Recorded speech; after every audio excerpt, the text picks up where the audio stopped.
Have to change? Oh. Good afternoon. Thank you, Murli, for keeping them half asleep, half awake. And I hope not to disturb you in your sleep. The topic given to me is changing price and cost models, and thanks to CII for the opportunity to share TVS Motors' experience in this area of customer value proposition management.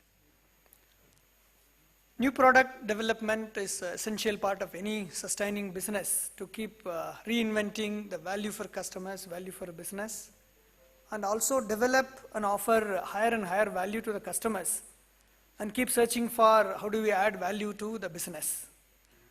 And it's a very common practice for people to refer to Kano model when we are in the initial stages of trying to conceive what a product could be, where the market is already crowded with enough offerings. And when you think of a new product which you are going to be ready sometime down in the time to come, it becomes important to conceive the product in a way that it will appeal to the customers. There is one question of why by me. So predominantly we use the Kano model. In Kano model, we see here primarily two axes. The horizontal axis talking about functionality. As you move to the right side, higher and higher functionality, and you move to the left side, it can go to dysfunctional. And the vertical axis talks of customer satisfaction. Vertically, as we go up, it can go from dissatisfaction to excitement. And when it goes down, it will be dissatisfaction and disappointment. In this framework, typically there are attributes, specifications, requirements in a product that is bare minimum, that if it is there, the customers don't value, they don't notice it. But if it is not there, then they notice it and get dissatisfied. So that's in the zone called indifferent or threshold attributes. They are a must. Without that, you can't make the product, but then you can't ask customer to pay for it. And then comes the green line, which is the performance attributes. This line says higher the better.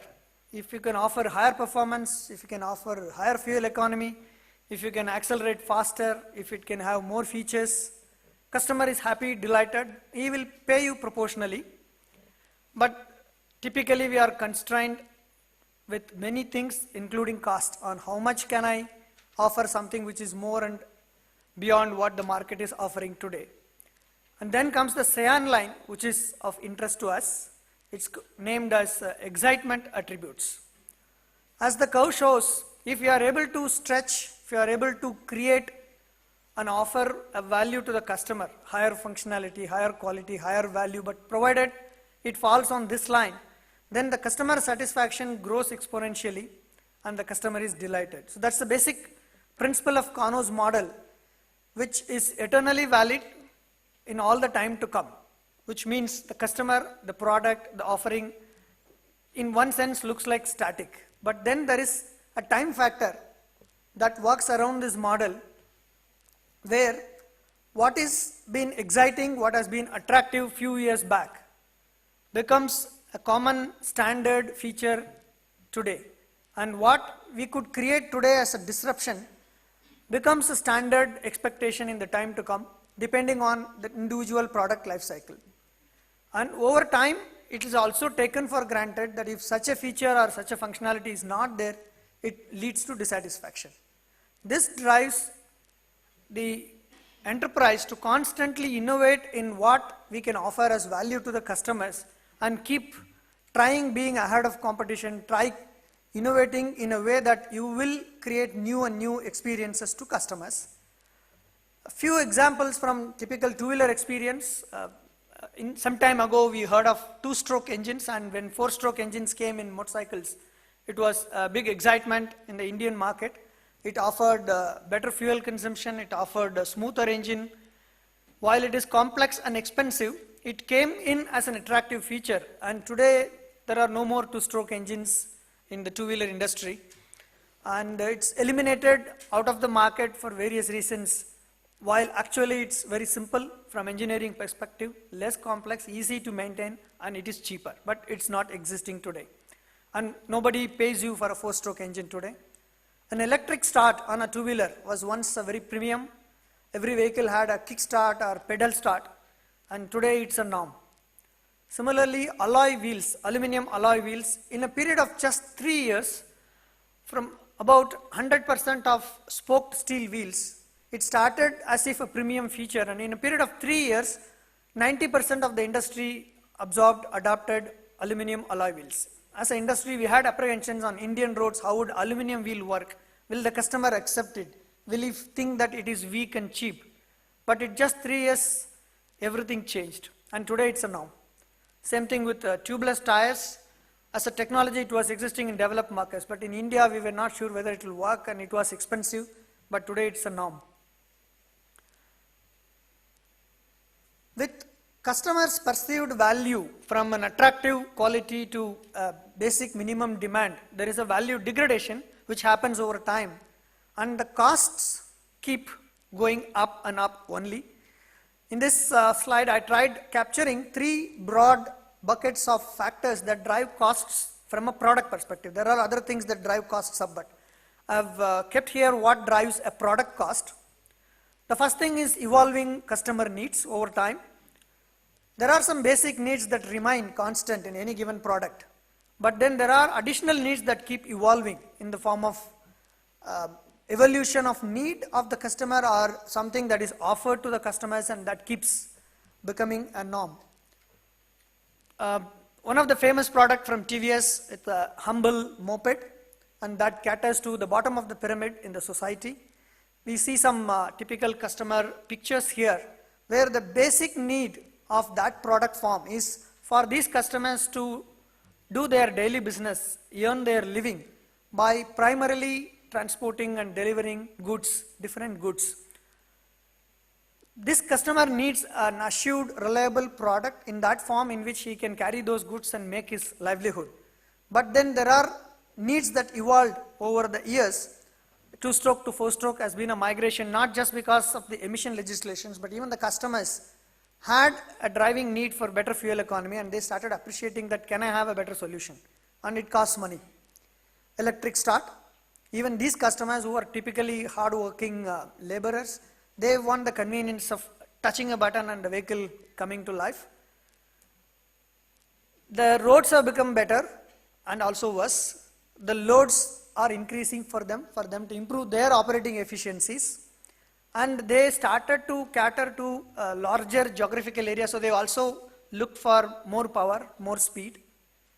And so they wanted a bigger engine. So from a 70cc, a 50cc TVS 50 became a 70cc TVS XL Super, and became now TVS XL 100 4-stroke. The other thing that drives costs up is the competitive drive.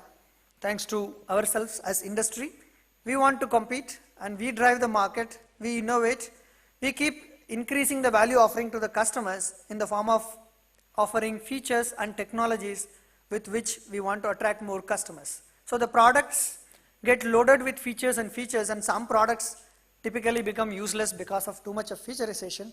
So the features have to be functional, they have to be creating value to the customers. But even then, it becomes a lots and lots of features today in any given product. I've just captured some interesting features from typical scooters today. These are features that are available in TVS Jupiter. Every vehicle needs a mechanical lock to keep it safe, and you need an ignition control to start or stop the engine. Then came an innovation that I will give an additional shutter lock to say that you will have 2-stage lock to keep your vehicle more safe.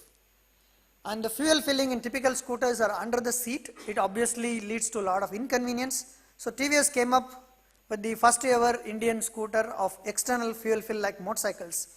And already slowly it's becoming a norm. You can see several scooters offering this feature. Disc brake was non-existent, and there were customers who were just not wanting a disc brake on a motorcycle 15 years ago. And today in scooters, disc brakes are becoming popular. This is what is called synchronized braking system. It's a combined brake with one actuation of the brake like cars and buses. In two-wheelers, now both the brakes will get activated. It's going to become a norm soon. Alloy wheels we discussed. And engine has been always continuously going through such innovations in order to keep delivering better and better performance, better and better value. So lots and lots of features got added to engine and engine control systems. Mobile, inevitable part of our life, and so mobile charging on a two-wheeler has become an attractive innovation very recently, 2 years ago, and now it has become a customer demand. A pass switch is what I've shown here, something relatively very simple to think in terms of a functionality, that if you want to signal the opposite vehicle that in India I want to go first, in UK I will wait for you, please come, just opposite side of courtesy.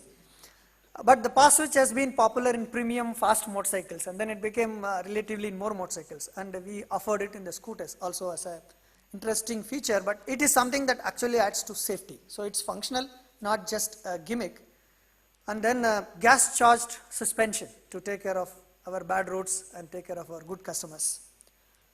So this drives the cost, and then comes the legislative norms, which only become tighter and tighter. It's of course in the interest of the society, be it a pollution norm or a safety norm or a sustainability norm. It's in the interest of the society to make our lives better and better, and also to improve our global competence as a country, as a society, as an organization. Our global competence gets better when the norms become tighter, the capability gets developed.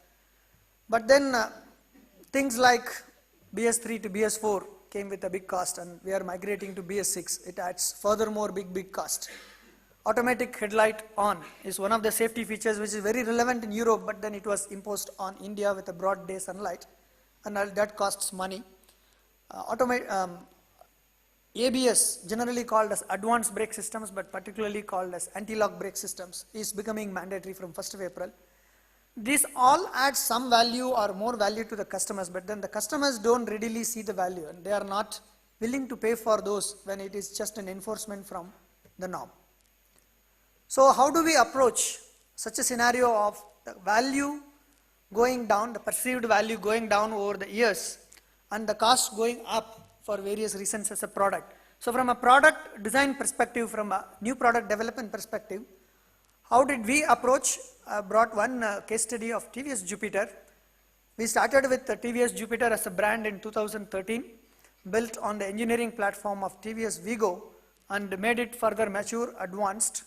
And then we looked at how do we offer a differentiating value to the customers. While we have the basic engineering of assuring topmost quality, how can we offer a differentiating higher value to the customers in that product brand? Not just offering a higher value visually, but also offer a proportionate user experience. When product is proposed as a better product, there has to be proportionate enhanced user experience, and it has to be relevant to the customers, both in terms of their psychological, emotional needs and aspirations and the functional needs. So from the basic TVS Jupiter, one special variant created here is TVS Jupiter Classic. What you can readily notice is special unique color shades that gives a very grand visual appearance. It also comes with a better quality of visual appeal retained over longer period. In addition, there are functional features like the short fairing designed with aerodynamics to reduce the amount of air gushing onto the rider's face, and also giving a limited protection in a cold weather. Chrome mirrors, it is not just the visual chrome, but it also offers a better rear visibility. And the seat, not just a dual tone color seat, but adding extra comfort with air cushions on top, and a pillion handle with a backrest to add comfort to the pillion.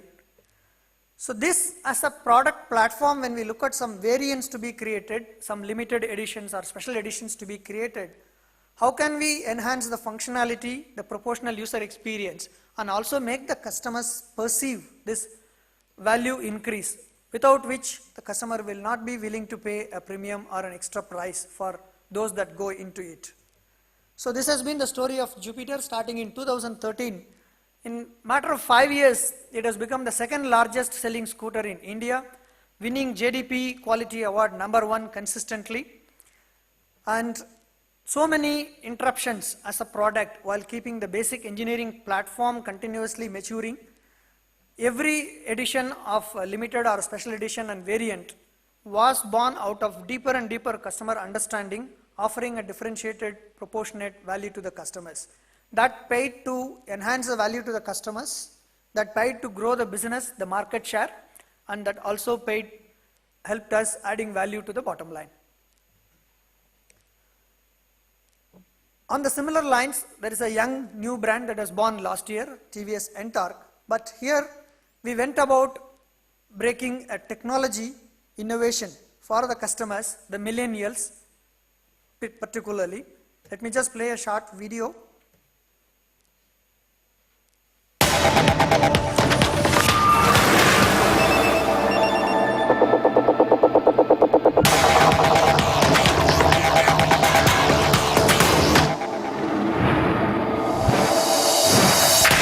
Open your senses to TVS Ntorq 125. So the prime technology disruption here is the Smart Connect technology. It's primarily focusing on the millennials who want to stay connected even while sleeping with a Fitbit or Apple Watch. And so while driving, and we all see this on Indian roads, every time when I see that my heartbeat goes up. Why is this guy thinking he's immortal? So this need or urge for staying connected has to be answered in a proper, professional, safe way. And this technology is today available only on big high-end motorcycles, typically costing 8 to 10, 15 lakhs, and imported machines. So we decided to take up this customer's evolving need and urge and leverage the technology that is evolving around in terms of communication and connection. And we ended up developing such a technology in-house, indigenously, with a frugal mind, partnering with best Indian partners. So technology and disruption, but with a frugal mind, offering the best customer experience. This technology is on par with the best that you can look for today in the world of connected vehicles or connectivity, and offers a lots of features, functionalities. For short of time, I didn't bring those details here. But all that value are offered with particular proportionate disruption in the user experience of the customers. And that has helped us to readily get the customers walking in and appreciating the product, and there has been an overwhelming response to this product. To summarize, engineering the cost, controlling it, optimizing the design is something which is hygiene, and that is not enough, obviously, in the given scenario of costs up, but customers keep demanding more and more values, and the values offered as disruption become a norm in the time to come. So engineering the value is much more important. It starts with deep customer understanding, which is a continuous process. It's not a static one-time exercise. And that customer understanding has to drive us, help us for product, feature, and technology innovations, which should help us to offer differentiated and higher perceived values. The higher value perception is very critical if we have to get better value back to the business, and it has to retain the relevance to the customers, relevance to the purpose for which the product is bought or used by the customers. And innovation has to be aided by frugal engineering to keep the costs in control while we deliver disruptive values to the customers. Thank you for your attention.